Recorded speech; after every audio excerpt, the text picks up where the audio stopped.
थुन कीला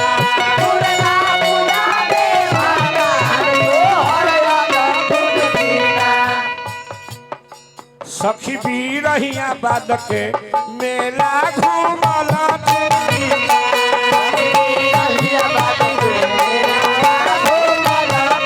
सखी भी रहिया बाद के मेला घूमला की हो ऑपरेटर साहब सखी मेला में जिलेबी खियाला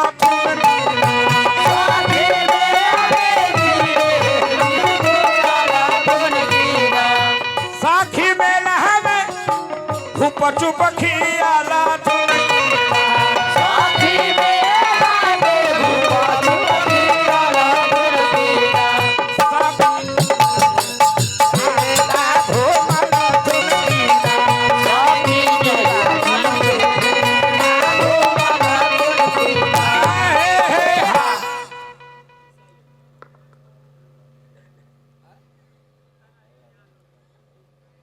भाई यादव युवा नेता इब्राहिमाबाद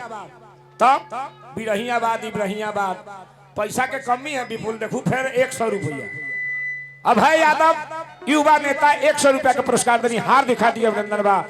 मदोदरी से रावण कहले कि सुना प्रिय तारा खातिर सामान लेनी हो कहले कि सामान ले हो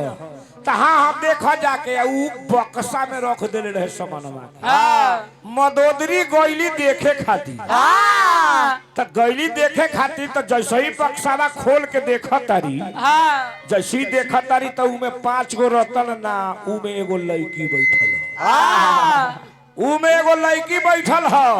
जब वो बक्सा में लड़की देखली मदोदरी तो कहली कि अरे ई रउआ का कहली रावण कहले कि का भई अत ई बक्सा में एगो लड़की हो रावण कहले कि अच्छा तो उहे लड़की हो जेकर कारण पद्माक्ष राजा बर्बाद हो गई तब मदोदरी कहली कि रउआ बताई कि जे बेटी के भइला पर बाप के सारा संपत्ति बर्बाद हो गई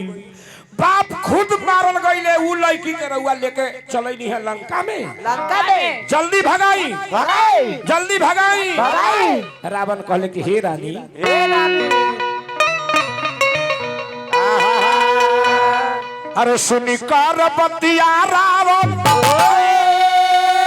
अरे सुनिकार बतिया रावण अरे बोले ले सुलह मर्दानवा ये हो सुलह मर्दानवा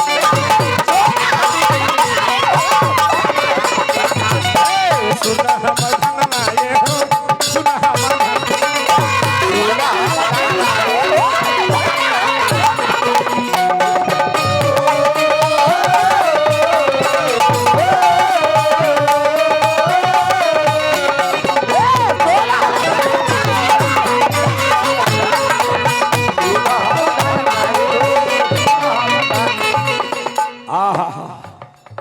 राजा पद्माक्ष के बारी सुकुमारी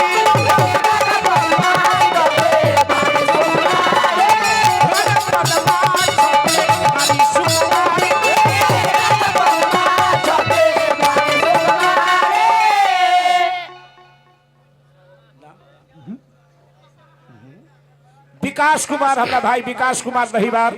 51 रुपया का पुरस्कार बा हार दिखा दिया अभिनंदन नमस्कार भगवान बनल रखी विकास जी ए तरिए गांव समाज के प्रतिष्ठा बचौले रखो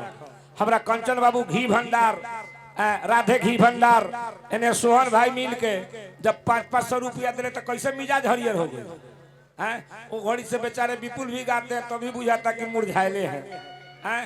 अभी तो बूढ़ऊ कैसे उठ कर अपन हिलावे लगल तो मिजाज कुछ हरियर लाजे में पड़ल रावण कहलस का कहलस कि ये रानी उहे पद्माक्ष राजा की बेटी हो